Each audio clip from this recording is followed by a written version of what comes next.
Principal Ma'am, Kalindi College Professor Naina Hasija, all our participants and dear students to this national webinar. This webinar on importance of computational approaches in understanding reaction mechanism is being conducted by Department of Chemistry, Kalindi College, University of Delhi in celebration of Azadi Ka Amrit Mahotsav 2021-22. I request you to note the following. Kindly keep your audio and video off during the talk. Participants can type their questions in the chat box, mentioning their name and department. All the participants are required to fill the feedback form at the end of the session, only after which we will be able to provide e-certificates. Now, I feel privileged to introduce Dr. Garima Jindal, the keynote speaker for today's webinar. Dr. Garima Jindal completed her graduation and post-graduation from Delhi University. She did her PhD from Indian Institute of Technology, Bombay in 2015. The area of her work was computational chemistry that included computational studies on mechanism and stereoinduction in asymmetric organocatalysis and palladium catalysis. She completed her postdoctoral research in 2018 from University of Southern California, Los Angeles, California, and her supervisor was Professor Ari Varshal, Nobel Laureate 2013. She has published many research papers and presented her work in various conferences and workshops. She has been invited as a guest speaker by many institutes. Her research interests include molecular dynamics and free energy calculations, study of reaction mechanisms in metalloenzymes, design of new catalysts based on mechanistic insights, study of biosynthesis mechanisms in gas phase, and modeling of such reactions in enzyme environment using QM/MM calculations. Many spectrometric techniques to study the potential role of intermediates in a catalytic cycle, molecular dynamics to understand the role of solvents. There are numerous awards to her name. Just to mention one, she was recently awarded with Rekha Rao Young Investigator Award 2020-2022 ISC Bangalore. She is currently working as an assistant professor in Department of Organic Chemistry, IISc Bangalore. We are immensely delighted to welcome Dr. Garima Jindal for this webinar. Over to you, ma'am. Thank you, Dr. Swati, for the kind introduction. Let me just share my screen. Yeah, sure.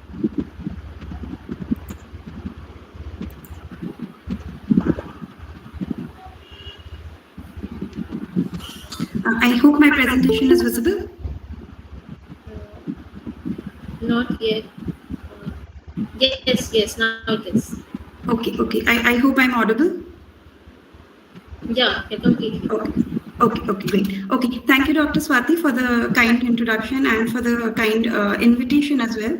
I'd also like to thank the principal, Professor Naina Hasija, for inviting me here, Dr. Aparajita Gaur, who's the convener, and where we learned about basic programming. But nevertheless, so I'm going to give you a flavor of what computational chemistry is, how we can apply it to organic chemistry in particular, and then I'm going to end the talk with some of the other facets. You have to synthesize that molecule. And in today's times, with people fighting the pandemic, we all know how important these drugs are. We know the importance in agrochemicals and dyes, perfumes, materials, biology. It's endless. Okay. So let me you all may know this, but just to give you a connection, I'm going to relate computational chemistry. So let me just start with the very basic of one of the first molecules that was synthesized in, where you can actually call it organic synthesis, was urea, which was done by Wohler in 1828. Okay. So before that, before actually Wohler synthesized urea, there was this theory of vitalism, which was quite prevalent. And as per this theory of vitalism, it was a belief that only certain species or living organisms can make these molecules. So when Wohler first synthesized this urea, he was so excited that he wrote to his teacher, Bursley, and said, "And must tell you that I can make urea without thereby needing to have kidneys or anyhow an animal, be it human or dog," because that was first time he could synthesize a molecule in the laboratory. And then, we know acetic acid, and this was a time when, hello? Yeah, okay. So a few examples over here. Okay. So now the question is, where have we reached? Okay, so we started with this urea, and where have we reached? Okay, so this is a molecule now that people have been able to synthesize, palitroxin. Please remember that I'm not talking about the importance of this molecule. I've just shown it for the complexity of it. Okay, so you can see that this molecule was built in 39 steps, and overall it took a lot of effort to make this molecule.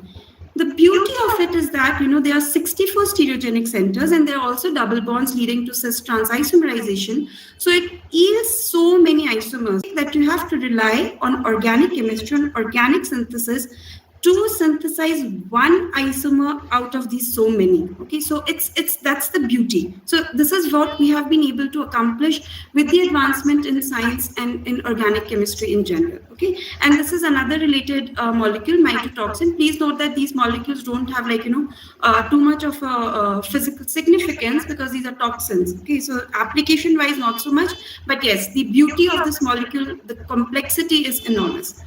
So now the question is, I told you that we have 64 stereogenic centers and there's so many isomers, but we would want to synthesize one of them. So why worry at all? You could say that, okay, I just of these so many isomers that I've listed here, I'll make any one of them. It's fine with me, right? But it doesn't work like that. I'm sure all of you in your basic organic chemistry course would have read about this thalidomide and this tragic accident that actually happened in 1957. Where these molecules, they look quite identical, but only one of them has a therapeutic value, meaning to say that it can act as a drug, and the other molecule is actually a toxic, substance. It's toxic to a body. Consequence of this, before 1957, this was not realized. So it was administered as a racemic mixture, and then so many infants were born with this limb malformation, which is also known as phocomelia.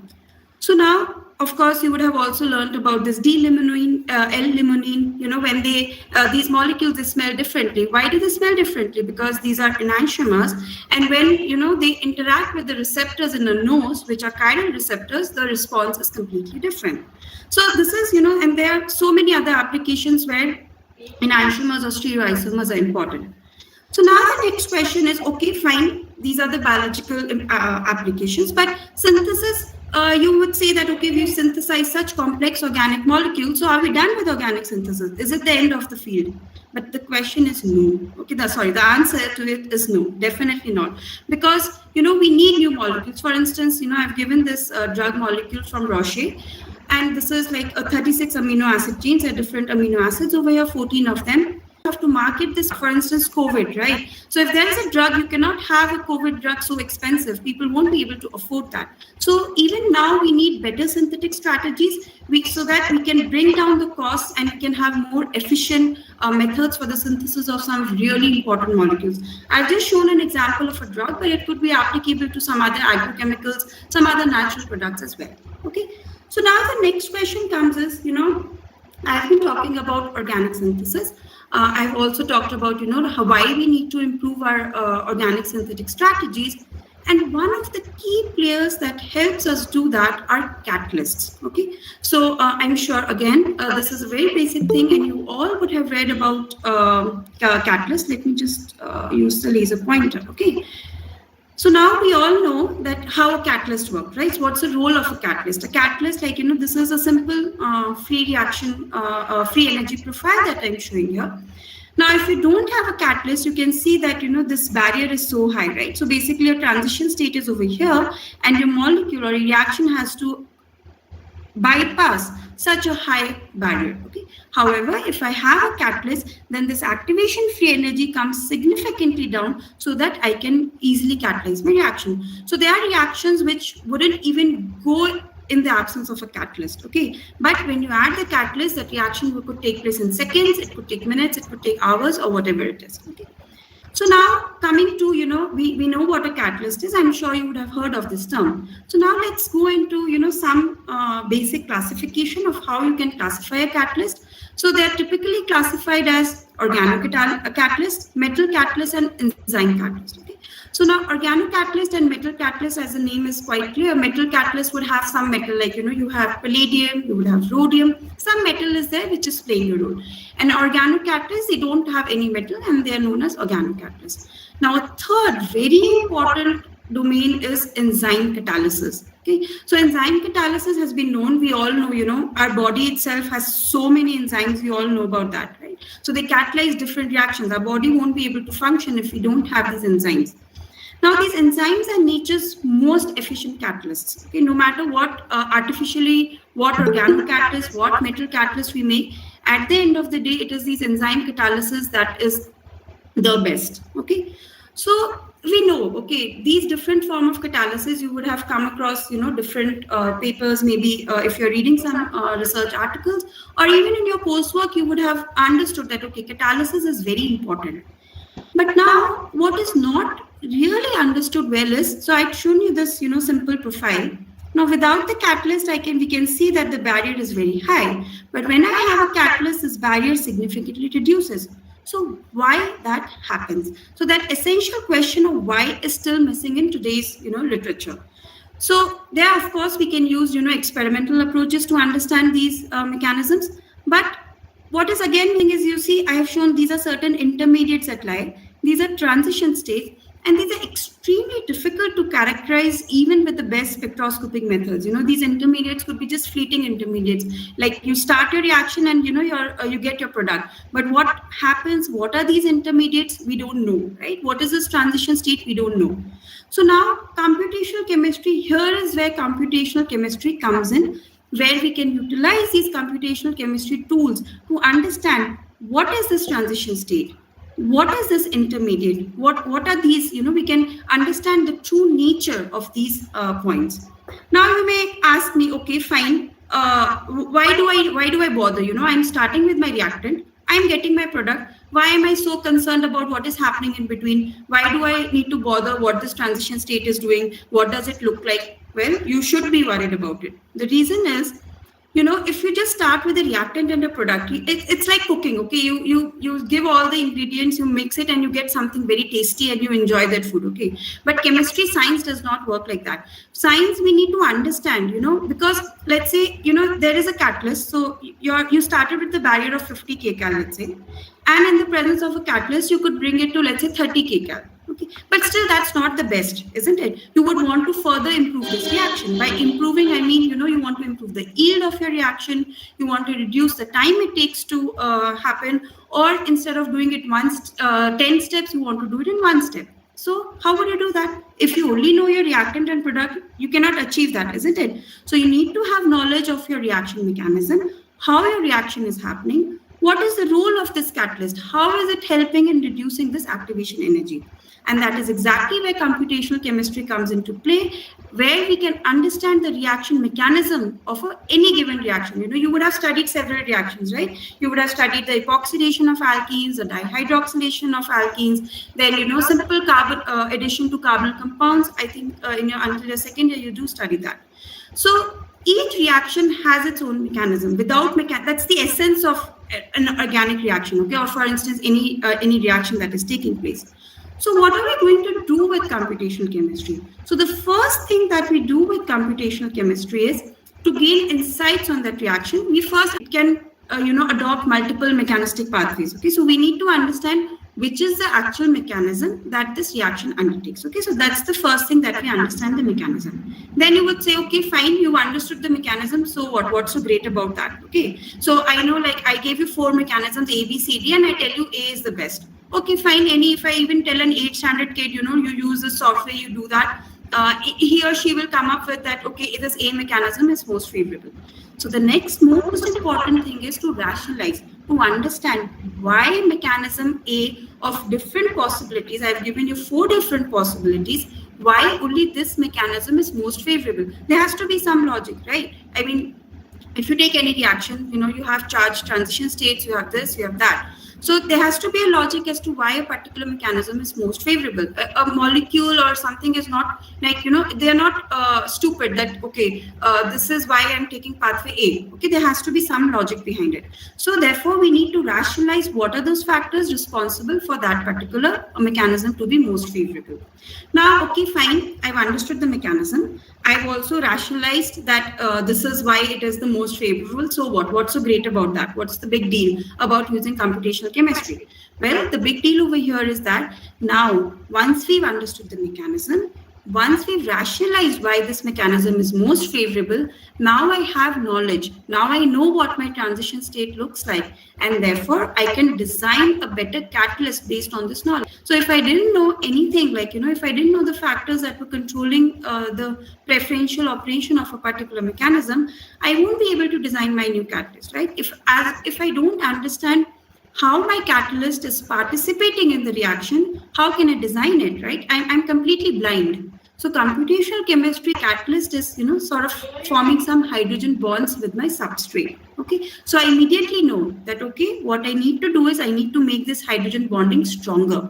And once I do that, my activation free energy would automatically reduce. Okay, so this is basically the importance of computational chemistry. And the ultimate goal for any computational chemist would be to predict new catalysts, okay? And not just for asymmetric applications, it could have any more applications. It could have applications in biology, it can have applications in materials chemistry, it can have applications everywhere, okay? So now let me give you a very brief overview. Please don't be scared by looking at all these terms, and please, you're more than welcome to ask questions at the end of the talk. You can also write email to me if you want to know more about this field. Okay. So now computational methods, very broadly, you can classify them as quantum mechanics. You have read quantum chemistry, right? You have read the basic Schrodinger equation in your course. And then we have molecular mechanics. This, I'm assuming you wouldn't have come across these terms, but nevertheless, one thing that you need to understand over here is, let's say if after this talk someone asks you, what's the difference between quantum mechanics and molecular mechanics? One basic difference over here is that molecular mechanics, it would take a lot of time to do these it would take lesser time to do these calculations. And that is why very large systems, let's say I have enzymes. I talked about enzymes as catalysts, right? So enzymes, polymers that are very large systems, we can treat them using molecular mechanics, okay? And quantum mechanics methods, they are more accurate because they are either based on, the Schrodinger equation, which is the ab initio methods, or they are based on the density, which we call as density function theory methods. I'm again not going to go into the detail and scare you at the first instance itself when you're introduced to computational chemistry. Okay, so just understand that quantum mechanics, more accurate methods, but they also take more time. Molecular mechanics methods, less accurate, but they take less time. Okay, so you have to find a balance of what is best suited for you. So the problems, that I'm going to discuss in today's talk are mainly we've used quantum mechanics because those are smaller systems. Any of your organic reactions, if you're like organic chemist, you can study them using quantum mechanics. But if you say that you want to study an enzyme catalyst, it's difficult using quantum mechanics, but there is a midway pathway for that. This is the QMMM methods, for which Professor Arya Warshel was actually awarded, along with Levitt and Karplus. They were awarded the 2013 Nobel Prize in Chemistry. Okay. So now I'm going to shift gears. I have given you enough, basic of, we started from organic synthesis, we reached to catalysis, and then we saw how computational chemistry can help with it. So now I'm going to give you a very, a specific example of the CH insertion reaction. Okay. So I'm not sure if you've read about CH insertion reactions, but I'm pretty sure that you've read about carbenes, right? In your Riemann-Tiemann reaction, you would have read about what carbenes are. When you're doing these carbene additions to alkenes, there also you would have come across what carbenes are, right? So now this reaction that I'll just shortly describe is, first of all, molecule, right? Your methane itself, for instance, it has, you have CH bonds, and CH bonds are there in all organic molecules. Now imagine if you have a strategy where, you can replace this CH bond with some CC bonds, right? Or it need not be a CC bond. It could be a CO bond. It could be a CS bond. It could be any bond, okay? So that's the utility of, changing the CH, and, you can build more complex molecules starting from simpler molecules. So here, a very effective way to do that is, you use these diazo precursors. Okay, so the first step, what is going to happen is, please again, don't get lost, don't get confused if you're not understanding. This is very basic, chemistry that I'm showing here. So this is a diazo starting substrate. Okay, and then the first step, what happens is you assume that you eliminate this nitrogen from this molecule.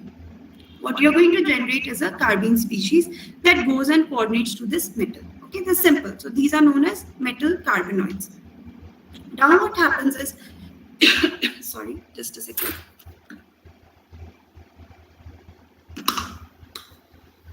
So So now what is going to happen is I have my CH bond. So this carbene that I'm showing over here, it is going to insert into the CH bond. So basically it is going to cleave the CH bond, okay? This is a transition state that I have shown here, where you have the simultaneous formation of a CC bond and you have a hydride transfer over here, okay? So this goes from here and it moves here and you have simultaneous CC bond formation to give you a final product, and you have a catalyst or the metal that is regenerated. Okay, so this is a simple transformation, and I have shown it via a single transition state, but it can also happen in a stepwise manner. Like I said, there can be different mechanisms for a given reaction. So now, what is the advantage of using these? Because I've already told you that the advantage is that we can form different bonds. Okay. So what's the nature of this metal? Not to search in an academic setup, it is fine that to show a proof of concept you can use these metals. But imagine now if you have to transform this into technology, if you have to take it to the pharma industry or some other industry. So using these sort of metals turns out to be very expensive.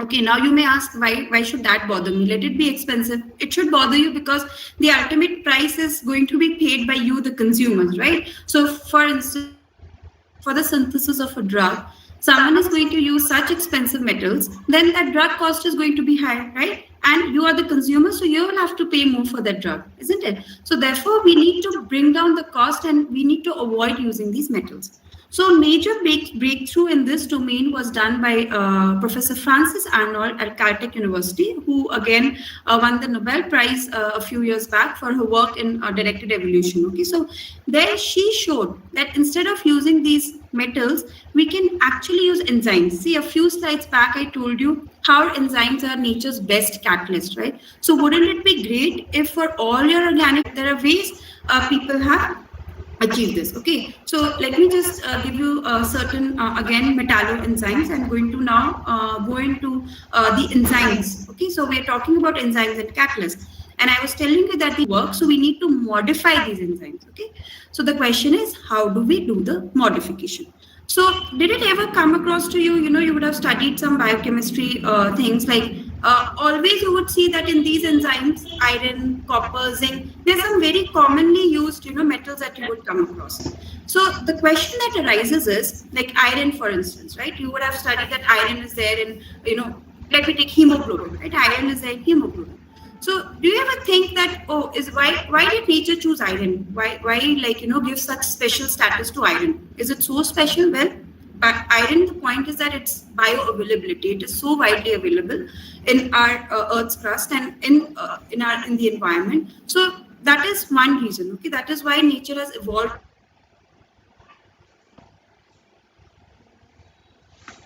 Reaction. And I told you that these metals that catalyze these reactions. So the question is, can we modify these enzymes? So this iron, can it replace it with some other metal, which will enable the reaction to go a lot faster? So that is one approach. Okay, so we can modify the metal. The second approach is, you all know enzymes, they are made up of amino acids, right? Now, amino acids, they are like, there's a particular sequence each enzyme has, like, A, B, C, D, these are different amino acids, okay? You cannot change the sequence of a particular enzyme. But what if one amino acid you take and you change it to something else? Okay, like let's say, for instance, alanine, a basic amino acid, like glycine, alanine, right? So if you change it to something else, like let's say I modify it to histidine, some other amino acid residue.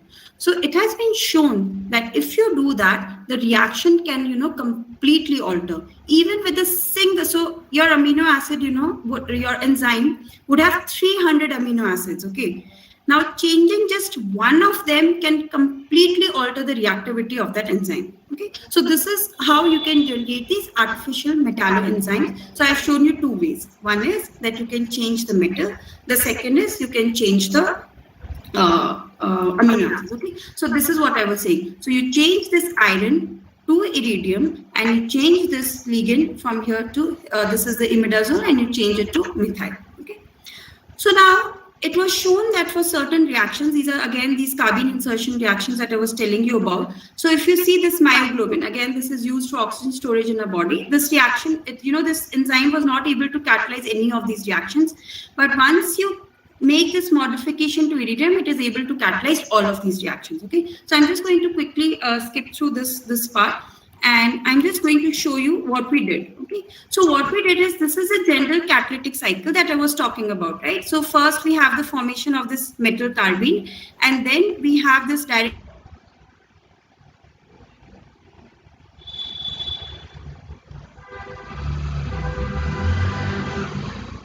iridium works better. Okay, we know that iridium works better, but why? Again, like I was saying, no, that we have an observation, but we have to rationalize why that is happening. So if you look at this free energy profile, just forget all the numbers. Okay, you just look at this 17.9 and you just look at this 34.9. Is that this iridium is, able to accommodate itself better than iron in this porphyrin system, and that is what consequently leads to lower activation free energies. Okay, so that's the simple thing.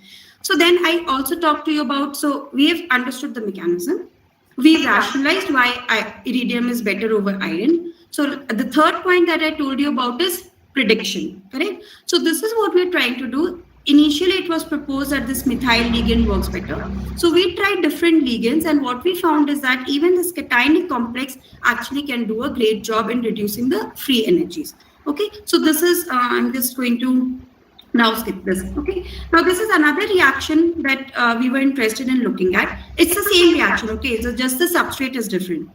However, here what is happening is, if you would notice, we are forming the CC bond. Just look at my cursor. Okay, we are forming the CC bonds, this one and this one. Okay, so but here what is happening is, the hydride that was initially transferring to the same carbon, that's not what's happening here. So here it is going to this oxygen. So that's the only difference. Otherwise, if you look at the catalyst framework, it is whether this hydride, whether it transfers to this oxygen, or can it also, transfer to this carbon, like this one. Okay, so whether it goes here or whether it goes here. Okay, so this was a simple question that we were trying to address. And what we found is that, again, don't be confused by this profile. Just look at this number 8.9 and look at this number 12.2. So it's quite clear that this number 8.9 is lower than 12.2, and this 8.9 is where it goes to this. So this is following a CC bond formation, and it also transfers a hydride. So it is, and then what happens is you form this, right? But in your product, you see that this is an aromatic ring. Of course, the driving force for this reaction is the aromatization over here. Okay, so instead of this going first to oxygen, it directly goes to carbon, and then it automerizes to give you the final product. Okay, so this is there. We are doing some other work also in these carbene transfer reactions, but I'm not now going to tell you more about the research work. Like I promised, I'm also going to discuss some very recent applications of chemistry, of computers in chemistry. Okay, so all of you sitting here in the audience today would have heard the term artificial intelligence and machine learning in some context or the other, right? So now let's see. Okay, these are all of you. Okay, think of the chemist. I'm sure there would be some in the audience as well, and they have this view that I'm also an organic chemist by training, right? So we have a view that, okay, computers cannot replace synthetic chemists, and that is true, because they say that they have detailed so much, pattern recognition. You give an organic chemist a reaction and they'll be able to tell you, okay, that this is how you synthesize it. Okay, so they believe that it's not going to happen. Well, let's give, initially using these computers to to make synthesis better was actually proposed by E.J. Corey, again, another Nobel laureate and a pioneering figure in natural product synthesis. Okay, so at that time, however, we did not have, very great computers. Those computers were very bulky, they were very slow. But now, you see where we have reached in today's times. We have driverless cars. People are talking about driverless cars. We are talking about, robots doing the surgeries. You have your iPhones or your Android phones, and you say, hey, tell me which is the best restaurant or what is the climate. I mean, Google search. Everywhere you have artificial intelligence. So what makes us think that we cannot have such level of sophistication? We have computer scientists who are interested in computers. What we need to do is we need to bring then we can move ahead with this. Okay. So the question now that comes to our mind is that I was showing you, right, this picture that I showed you. So can we, predict synthetic strategies? Can we predict the yield of the reaction? If I give you a reaction, can you just type it into the computer and then tell me like, okay, it's a new reaction, okay, mind it. It's not something that you have studied. So it's a completely new reaction. Can I predict what temperature would be best suited for it? Can I predict which reagent, which catalyst is going to do it most effectively? Well, we'll come to the answer in a while. And this is again just, some of the other features of AI and ML. Of course, there are some very sophisticated features also. I've just given you very broad ones that you would have, seen. Like, when you're doing online shopping, all of you would be doing that, right? So you see someone is asking you, hey, what are you interested in? Can I help you? So all those are chatbots, right? And they're nothing based, but they are all based on artificial intelligence. You have your Google Maps, you have Amazon, when you get annoyed, right? When your Facebook shows that, okay, these are the product recommended, would you like to buy it? And you're surprised at how does this Google know? Is it following me? What is it doing? So this is nothing but artificial intelligence which is being built upon, okay? So the question is, can we use artificial intelligence in chemistry? Okay. Now we all have seen COVID pandemic, and even after 2 years of creating havoc, there is not a drug that, single drug that would work. Okay. So the question is, and during this COVID pandemic itself, people use this artificial intelligence to screen millions of compounds, like there were drugs like remdesivir and all that were shown. Okay. So people screen millions of these compounds to see if an existing drug can be used for this COVID. Okay. But think about it, like, you have a next pandemic, but we have reached that level of technology in chemistry where we just need few months. See, to design a drug even today would take several years. Okay, that's several years and billions of dollars. Okay, so can we reduce the time and can we reduce the effort is what AI in chemistry can do. Okay, so it's like using the best, like, using chemistry and computers. So just to give you a brief, I was talking about how the synthesis of a drug takes several years, and this Woodward, again, these were two pioneers in organic chemistry. You would have heard of their names. Both were Nobel laureates. This molecule, Woodward, who was, became before Corey, he took 15 years to synthesize this. Then came Corey, who took less than 10 years. And then there was another person who could do, make this molecule as part of this PhD thesis. Now, in terms of computational, where have we reached? So recently, I don't know how many of you follow this kind of news, but the quantum supremacy by Google. Okay, so there was a calculation. The calculation was not at all relevant to chemistry, let me admit that, but a calculation that they tried on their computer Sycamore, which would otherwise, even on the best supercomputer that we have today, it would take 10,000 years, but on the Sycamore, it took only 3 minutes and 20 seconds. So you can understand the speed at which we can perform these calculations with. Okay, so let me just give you a brief, very small example from literature that I have taken, just to show you that indeed artificial intelligence can be used with organic chemistry. Okay, so these are a few common reactions. I'm sure you would have identified what these reactions are. Like the C, you all study about this reduction of carbonyl compounds, right? How we can selectively reduce the carbonyl group, and we have an alkene also. So the black ones are the conditions that are there already known, and the blue ones were the conditions that were predicted by this artificial intelligence, by the computers. And you can see that there's a pretty good match in predicting the conditions. So this gives us hope. There are plenty more reactions. There's several more which have come up in the last 3-4 years where people have effectively used this artificial intelligence machine learning algorithm to predict reactions, to predict the yield of a reaction, to predict which catalyst is going to be best. So there's several more. I have just shown you one example which was published in 2018, where they were successfully able to predict the conditions for some known reactions, and which can be subsequently done for unknown reactions as well. Okay, so the question that I initially asked you, can we go from here to here? Well, the answer is a clear no. But what we definitely need to do is we need to work together. Okay. So if you feel that experimenters can do everything alone, that's also wrong. If you feel computational chemists can do everything on their own, that's also absolutely wrong. So the need of the hour is, for these two different people to come together and solve some major problems in chemistry. And here I've just shown a computational chemist and an experimental chemist, but we also need people from different domains to merge hands and move ahead. Okay, so what we are trying to do, what essentially computational methods can do. See, when you talk of organic reactions, when you talk of enzyme catalysis, it's all a black box. Okay, we don't know what is going inside. So utilizing these computational methods, what we're trying to do is open up this black box and understand some key features, like, just catalysis, for instance. How is it working? So that we can understand better, we can rationalize, and like I said in my earlier slides, we are able to predict. Okay. So I think I have taken some 40 minutes or so, and I'm going to end my lecture over here.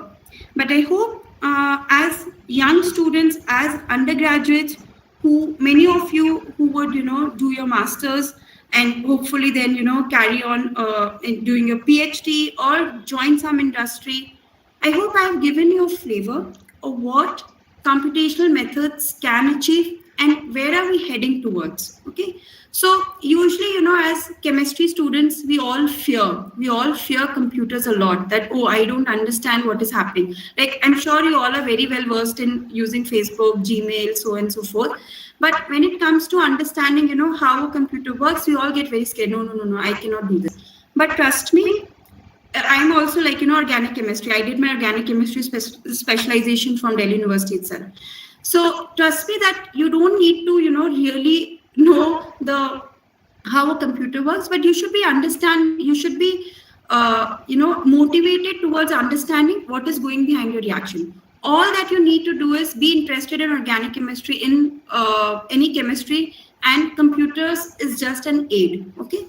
So what I'm trying to say is that please don't be scared. I mean, this is just my general opinion, which I get when I talk to students here at ISC. Like, they don't want to explore computers that much. Okay, so don't be scared of exploring new things. This is a very new field, not a very new field. I mean, it's new in comparison to organic synthesis. So be welcoming, and please ask if you have any doubts. Let me know. Also, if you want to learn more, sometimes. If it's a new field, we don't know where to start with, right? We don't know like which books should we read, where do we begin with? It's completely new. We are not being taught. So you please feel free to write an email to me saying that you're interested in this, and I'll be more than happy to share any info in my lecture. Let me just thank my students for the little bit research work that I presented. They have all done the work who are here. And also, I'd like to thank the startup research grant that was received from both ISC and SCRB to carry out my research here in ISC. Okay, and thank you all for your kind attention. I'll be happy to answer any questions that you have. And I once again thank all the organizers for inviting me over here. Thank you so much. I'll just stop sharing my screen now.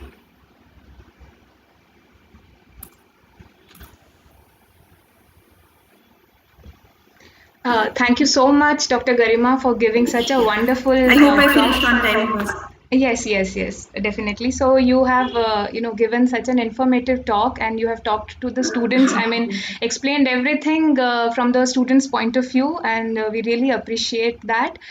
So now I would request students to just come up with the questions. You can raise your hand and ask directly from ma'am. Any sort of question that you have in mind, ma'am would be ready to answer. And regarding your career also, you can ask, you can take the guidance. Yeah, please feel free to ask. Yes, one by one, you can turn on your cameras and ask. Yeah, please don't think it has to be related to the presentation, but anything like, what you want to do, anything like I can act as a counselor also today. So please feel free to, ask any questions you have related to anything.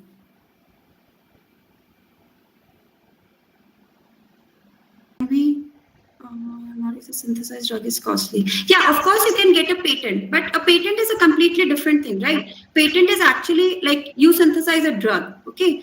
And now if you don't get a patent, anyone can synthesize, right? I mean, you spend 10 years in making a drug. Now, what does a pharma company at the end of the day want to do, right? They spend billions of dollars. They spend 10 years in making a drug. They also want to make money, right? Now, if they don't get a patent, they will lose all the money. How are they going to pay the employees? How are they going to get the infrastructure to do all this, right? So that's why a patent is very important, So they have a patent for like 10 years, 15 years, and then when companies or other people can synthesize it, okay? So is computational chemistry a tough field? Definitely no. See, I started, like I told you, I was an undergraduate just like you, same, university. And I had the first exposure of computational chemistry during, in my PhD, okay? So let alone my master's. Nowadays, you kids are very smart. You know a lot of things, okay? So I was just first exposed to in my PhD. So it's not a toughie. If I can do it, you guys can also do it, okay? Rest be assured about that. Ma'am, will we as second year students be able to start with computational studies? So I don't know the course infrastructure, the course curriculum that you have in your college, but you can definitely see there are many online courses also that are there available. Okay, so like Coursera is there, and not just from also. Okay, like within ab initio methods also, like we have the couple cluster methods. We should be able to use that, but currently not. Currently, I feel to study these sort of systems, DFT is still going to stay there for some more time, like another 10-15 years, DFT is going to stay there. Ma'am, how can we intern under your supervision to get exposure for computational chemistry? So it's the same thing, no? You can apply it through the Indian Academy of Sciences, or you can even directly write to me if I have space. And the problem is, coming with fellowship. Okay, so we don't have any mechanisms to offer student the fellowship, the monetary amount. So that's the only constraint. But please feel free to apply. All right, I think any more questions? Yes. Thank you so much for taking up all the questions and answering them very efficiently, Garima. So now I would like to request Dr. Renu Bala, Associate Professor, Department of Chemistry, Kalindi College, to give a formal vote of thanks to Dr. Garima Jindal. Renu ma'am. Thank you. Thank you. Ma'am, please unmute yourself. Renu ma'am. Renu ma'am? Yes, hello. Am I audible? Yes, ma'am. Am I audible? Yes, Am I audible? Okay. Yes, ma'am. Yes, ma'am. Okay. Respected Principal Madam, Professor Naina Hasija, my dear colleagues, and my dear students. Good evening to all. On the behalf of Department of Chemistry, I would like to thank Dr. Garima Jindal, who is working as an Assistant Professor, Department of Organic Chemistry in Indian Institute of Science, Bangalore. Her research group is involved in solving problems relevant to both chemistry and biology using computational chemistry. Madam, you have touched such an important topic for our students, which is need of hour. And it is necessary to solve research problems with economy also through computational approach in organic chemistry. Ma'am, you talk about advancement in organic chemistry through computational approach, artificial intelligence, and machine learning algorithm. I think yes, thank you so much, ma'am. Thank you so much. And on a more personal note, Garima, I would like to thank you from the bottom of our heart that you spared your valuable time and even agreed readily on a single text within a decade association. And thanks a lot.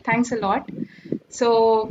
Sure. Thank you so much. Yes. Dr. Garima, you listen very patiently to our students and answered them very well. So I'm so happy to see you here. Okay, thanks a lot. That's the objective. Thank you, Dr. Renu. Thank you so much. It was my pleasure. Thank you, everyone. Yes, thank you,